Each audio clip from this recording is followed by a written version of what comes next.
بسم اللہ الرحمن الرحیم۔ ابو علی سینا کی کتاب الاشارات و تنبیہات اور چھٹا مرحلہ، چھٹا باب، اس کی دوسری فصل، جس کا عنوان ہے کہ اللہ تعالیٰ کا خلق کرنا کسی غرض سے۔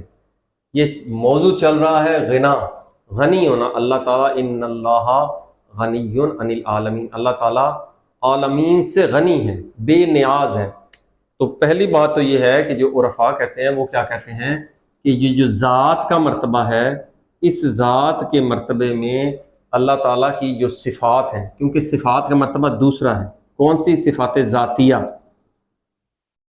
اس کے بعد آتا ہے صفات غیر ذاتیہ، یا آپ کہیں صفات فعلیہ۔ تو پچھلی تعریف ہم نے کیا کی تھی غنی کی، کہ غنی کسی سے متعلق نہیں ہوتا، اپنی ذات کے مرتبے میں، صفات ذاتیہ اور غیر ذاتیہ کے مرتبے میں۔ حالانکہ عرفاء یا حکماء جو لوگ ہیں مذہب اہل بیت میں بھی یہ جو صفات ہیں یہ خود مخلوق ہیں، یہ مخلوق کا مرتبہ ہے، یہ ذات کا مرتبہ نہیں ہے۔ تیسرا مرتبہ تو بہت ہی نیچے ہے، یہ ذات کا مرتبہ ہے، کیونکہ صفات مخلوق ہیں۔ کیونکہ یہ جو متکلمین کہتے ہیں کہ صفات عین ذات یعنی صفات ہی ذات ہے، اس پر تو واضح ترین حدیث ہیں کہ کمال اخلاص کا مرتبہ وہ ہے جس میں آپ ذات سے صفات کی نفی کریں، وہ ذات کا مرتبہ اس میں غنی عن العالمین ہے، یہ مرتبہ ذات کا مرتبہ۔ ایک بات تو یہ ہو گئی کہ ذات کے مرتبے میں، تو انہوں نے یہ جو تعریف کی تھی کہ غنی کون ہے جو متعلق نہیں ہوتا ان تینوں مراتب میں، تو عرفاء صرف اس مرتبے میں قائل ہیں، حکماء جو فلاسفہ ہیں وہ جیسا کہ ابو علی سینا نے ابھی کہا ان تینوں مراتب میں، حالانکہ یہ دوسری اور تیسری مخلوق کا مرتبہ ہے۔ لیکن خیر، کیونکہ عرفاء نے بات چلی ہے غنی کی، تو غنی جو ہے ایک اس کا اسم ہے الغنیو، ایک اس کے مطابق الغنیو المغنی، غنی کر دینے والا۔ تو کیا مخلوق بھی غنی ہو سکتی ہے؟ تو ایک مطلقاً ایک یہ بول سین نے کہا تھا یہ ایک تعریف نہیں ہے، بلکہ مطلق تعریف یہ ہے کہ جس سے یا جس کی وجہ سے اس کو وجود ملتا ہے۔ مثلا مخلوق کو علت سے وجود ملتا ہے، اور علت کی ہی وجہ سے، کوئی غیر وجہ نہیں ہے۔ اس مباحثے میں آپ سے عرض کریں گے کہ وجہ جو غرض ہے اس مخلوق کو خلق کرنے کے لیے وہ کوئی غیر نہیں ہے، جبکہ متکلمین جو مباحث کی ہیں وہ ہم یہاں پہ بیان کریں گے۔ تو غنی کیا ہوتا ہے؟ غنی ہوتا ہے وہ ذات کے مرتبے میں اس مخلوق سے بھی اور نچلی تمام یہاں تک کہ عالم مادی جو مخلوقات ہیں یہ سب کے سب سے اللہ تعالیٰ غنی ہے، یعنی بے نیاز ہے۔ اب بے نیاز آ گیا تو یہ ذات کے مرتبے میں یہ صفات ذاتی، یہ کون سا مرتبہ ہے؟ اس میں صفات کہاں ہوں گی؟ اس میں صفات سلبیہ کا مرتبہ ہے، وہ نہیں صفات سلبیہ جو دوسرے لوگ کہتے ہیں۔ یعنی جیسا کہ حدیث میں آیا ہے اللہ تعالیٰ کو اس مرتبے میں عالم اس لیے کہتے ہیں کہ لا جہل فی، اس میں جہل نہیں، ٹھیک ہے؟ اس لیے قادر کہتے ہیں لا عجز فی، اس میں عجز نہیں ہے۔ تو یہاں پر یہ جو غنی صفت ہے، یہ غنی سے مراد ہوتا ہے بے نیاز ہونا۔ یہ سلبی صفت ہے، یعنی کسی کا نیاز مند نہ ہونا۔ تو یہ بھی ایک صفات سلبیہ کا رنگ اختیار کرتی ہے اس ذات کے مرتبے میں، جیسا کہ دوسری صفات بھی یہی کرتی ہیں۔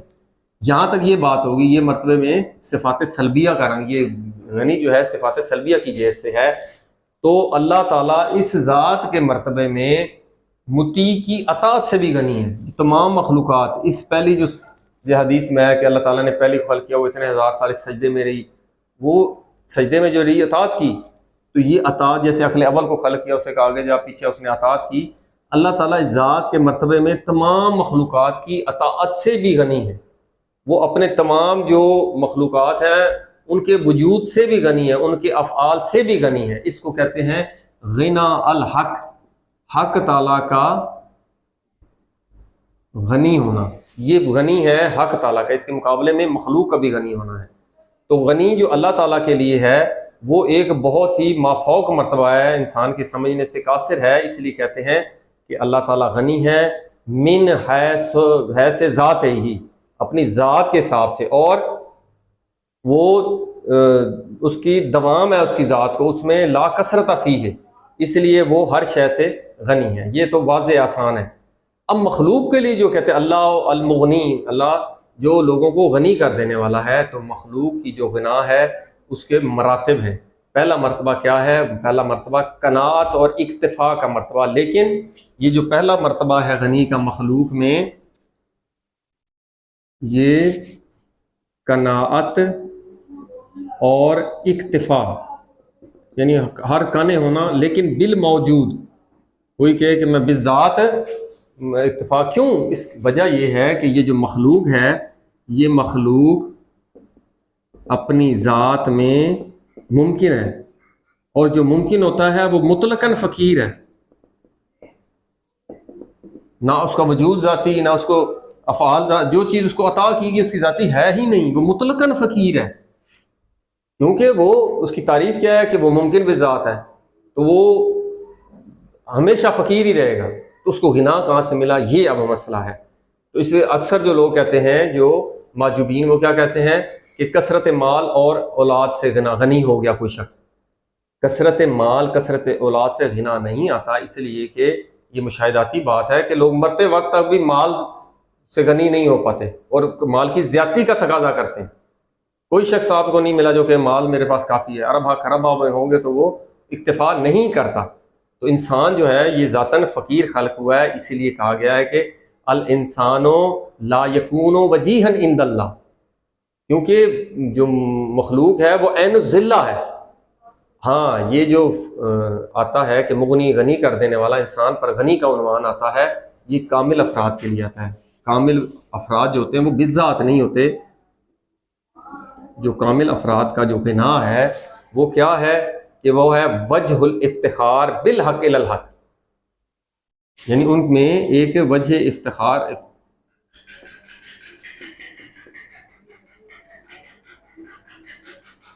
الی الحق بالحق. حق تعالیٰ کے بغیر کٹ کے آپ کہیں کہ آپ کو گناہ آ سکتا ہے، نہیں ہے.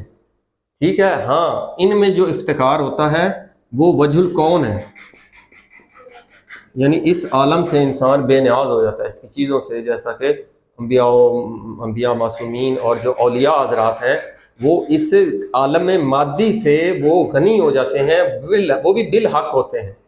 اس لیے کہتے ہیں عارف و مستغنی، لیکن بالحق.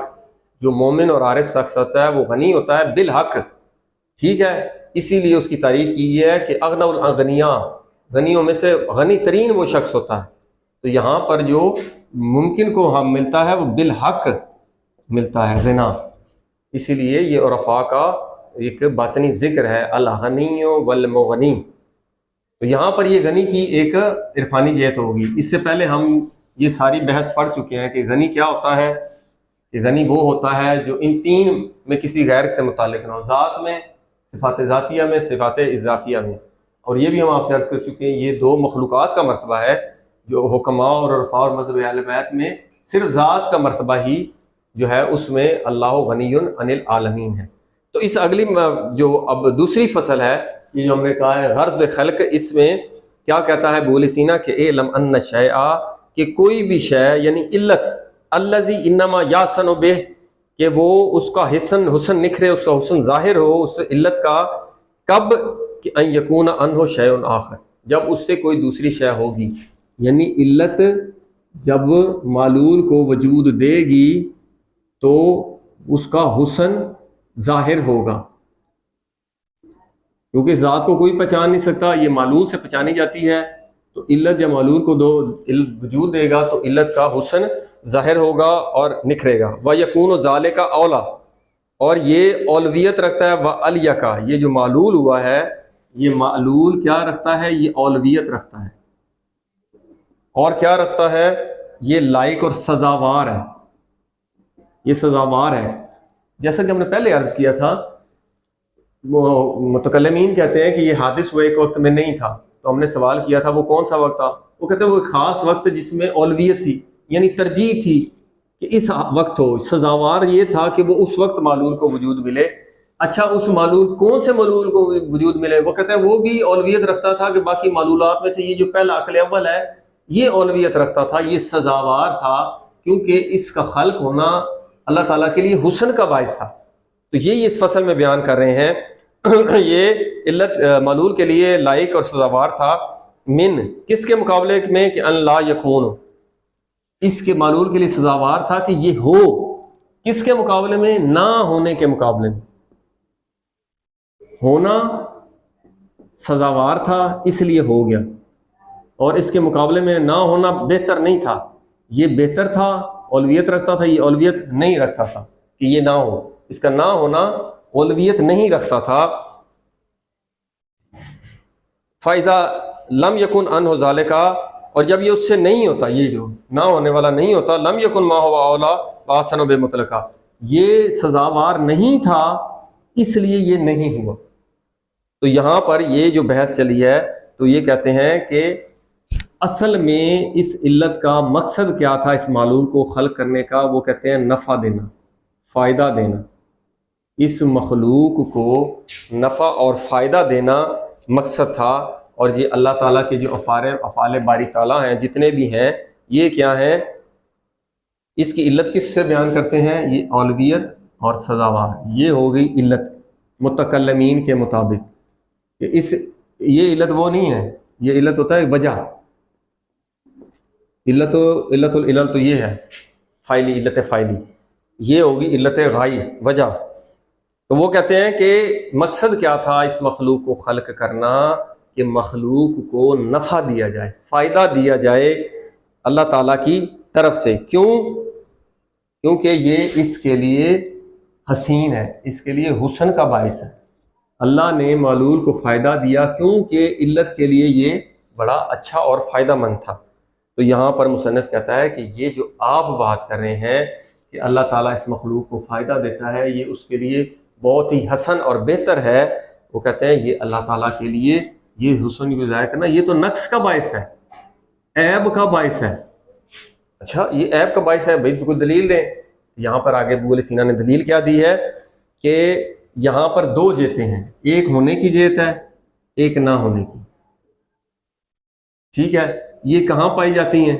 ادھر تو نہیں پائی جاتی، اس علت میں ہے کہ علت میں اس ہونے کی اولویت پائی جاتی ہے، یعنی یہ سزاوار ہے کہ علت معلول کو وجود دے علمی مرتبے میں، اور جس کو نہیں دینا اس کی بھی جو علمی حیثیت ہے، اس میں علمی وجود ہے، وہ پایا جاتا ہے۔ اس علت میں یہ بھی ایک موجود ہے، یہ بھی ایک صفت ہے، اور یہ بھی ایک صفت ہے اللہ تعالیٰ میں، کیونکہ یہ تو فعلی مرتبہ ہے، جبکہ یہ اس کی ذات کے مرتبے میں یہ جو ہونا نہ ہونا ہے، یہ اس کا ذات تو نہیں ہے نا، جیسے پہلے کہا تھا ذات کے مرتبے میں غنی ہونا نہیں لانا نہیں۔ تو یہ دو صفات مصنف کہہ رہا ہے کہ اس اللہ تعالیٰ میں پائی جائیں گی، اور یہ دو صفتیں جب حاصل ہوں گی، ایک مطلق ہے اور ایک مقید ہے جو ہو گئی۔ وَإِن لَمْ يَفْعَلْ لَمْ يَكُنْ مَا هُوَ أَحْسَنَ بِمُطْلَقًا، وہ کہتا ہے اس سے کیا ظاہر ہوتا ہے کہ یہ جو اللہ تعالیٰ میں دو صفات پائی جاتی ہیں، تو ان دو صفات میں اس صفت کو اللہ تعالیٰ ظاہر کر کے اللہ تعالیٰ نے کمال حاصل کیا۔ اللہ تعالیٰ کی ذات کامل کب ہو رہی ہے؟ جب اس معلول کو خلق کرے گی۔ اور اللہ تعالیٰ کس طرح کامل ہو رہا ہے؟ غیر سے کامل ہو رہا ہے۔ یہ تو ایک نقص ہے، اللہ تعالیٰ محتاج ہے اپنے کامل ہونے میں غیر کا، کہ ایک مخلوق کو خلق کرے تو پھر وہ اللہ تعالیٰ کامل قرار پائے۔ یہ ایک بہت بڑا نقص ہے، اور تیسری فصل میں یہی بات بیان کر رہا ہے۔ اس کا متن کیا ہے؟ فما اقبح ما یقال، کہتے ہیں کس قدر کبھی تر، کس قدر برا ہے کہ یہ جو کہا جائے کہ من ان الامور العالیہ تحاولو، کہ یہ جو امور عالی ہیں، یہ کلی قانون ہم نے آپ سے عرض کیا تھا پہلے بھی۔ کیا عرض کیا تھا؟ کہ جو عالی ہوتا ہے، بلند مرتبہ ہوتا ہے، وہ دانی سے کمال حاصل نہیں کرتا یا کامل نہیں ہوتا۔ کہ جو بلند مرتبہ ہے وہ کسی دانی نچلے مرتبے کے لیے اپنے افعال کو سر انجام دے اور پھر وہ اس کے لیے کمال کا باعث ہو۔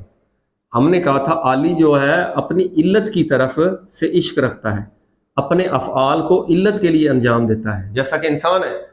انسان پودوں کے لیے، جانوروں کے لیے تو افعال نہیں کرتا، انسان اللہ اس کے بلند مرتبے کے لیے یا محمد وآل محمد کی رضا حاصل کرنے کے لیے جو افعال انجام دیتا ہے، تو وہ کوئی بھی جو مخلوق ہے وہ اپنی علت جو اس سے بلند ہوتی ہے اس کے لیے افعال کو سر انجام دیتا ہے، اپنے نچلے مرتبے کے لیے افعال کو سر انجام نہیں دیتا۔ اس لیے مصنف کہہ رہا ہے یہ کلی قانون ہے کہ اللہ تعالیٰ جو ہے یہ علت العلل نور الانوار، یہ مخلوق تو اس سے نچلے مرتبے میں ہے، اس مخلوق کو فائدہ دے گا اور پھر کامل قرار پائے گا۔ اس نچلے مرتبے کے لیے اپنے افعال کو سر انجام دینا یہ کبھی ہے، جبکہ متکلمین اس کو بلند مرتبہ کے حسن ہے اللہ تعالیٰ کے لیے۔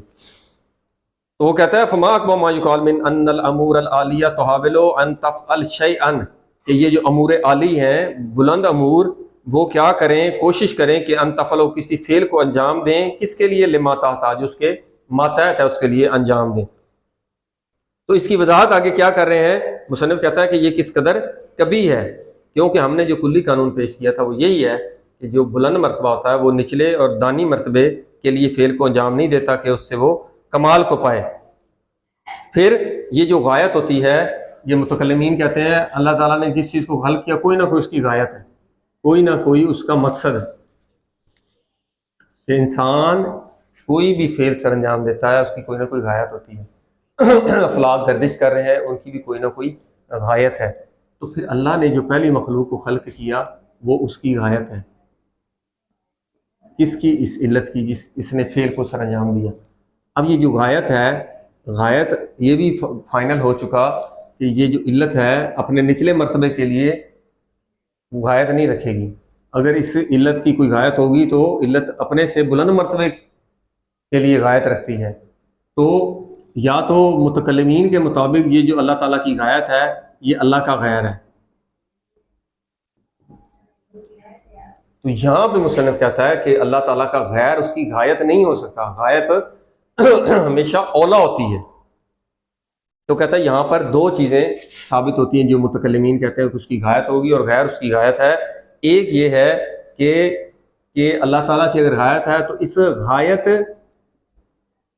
کے لیے وہ فعل انجام دے گا اللہ تعالیٰ، ایسے ہی ہے نا، کوئی غایت ہے تو فعل وہ انجام دیتا ہے۔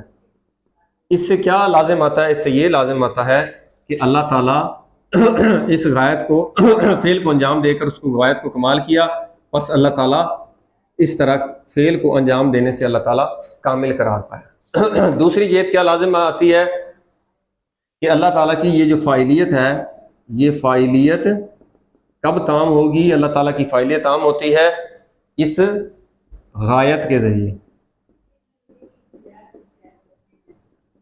مصنف کہتا ہے کہ یہ دونوں جہتیں جو ہیں یہ اللہ تعالیٰ کے لیے قرب کا باعث ہیں۔ کیوں؟ کیونکہ اس غایت کے ذریعے سے اللہ تعالیٰ کی فاعلیت تام ہو رہی ہے تو اللہ تعالیٰ ناقص پہلے قرار پائے گا، اس غایت سے ہٹ کر اللہ تعالیٰ ناقص قرار پاتا ہے۔ اور یہاں پہ بھی اگر وہ غایت کے لیے فعل انجام دیتا ہے تو پھر وہ کامل نہیں ہے، بلکہ اس فعل کو انجام دے کے کمال حاصل کر رہا ہے۔ مصنف کہتا ہے کہ یہ دونوں جہتیں جو ہیں یہ باطل ہیں، بلکہ نتیجہ کیا ہے، وہ نتیجہ وہ حقیقت ہے کہ اللہ تعالیٰ جو ہے اس میں کثرت نہیں ہے، اس ذات کے مرتبے میں وہ غنی عن العالمین ہے۔ تو اللہ تعالیٰ کی ذات نے جب فعل انجام دیا تو اس کی ذات کے علاوہ کوئی چیز ہے ہی نہیں تھی کہ وہ غایت بنے۔ تو غایت کیا بنے گی، اللہ تعالیٰ کی اس فعل کی جو غایت ہے خود حق تعالیٰ ہے، خود ہی فاعل ہے اور خود ہی غایت ہے، کیونکہ ہر فعل کے اس مرتبے میں دو علتیں، علت فاعلی اور علت غائی۔ علت فاعلی یعنی فاعل خود ہے اور اس کی غایت بھی اللہ تعالیٰ کی ذات خود ہی اس کی غایت ہے۔ یہ نتیجہ مصنف نے عرض کیا ہے اور یہ احادیث میں بھی اس سے روایات ملتی ہیں۔ والحمدللہ رب العالمین۔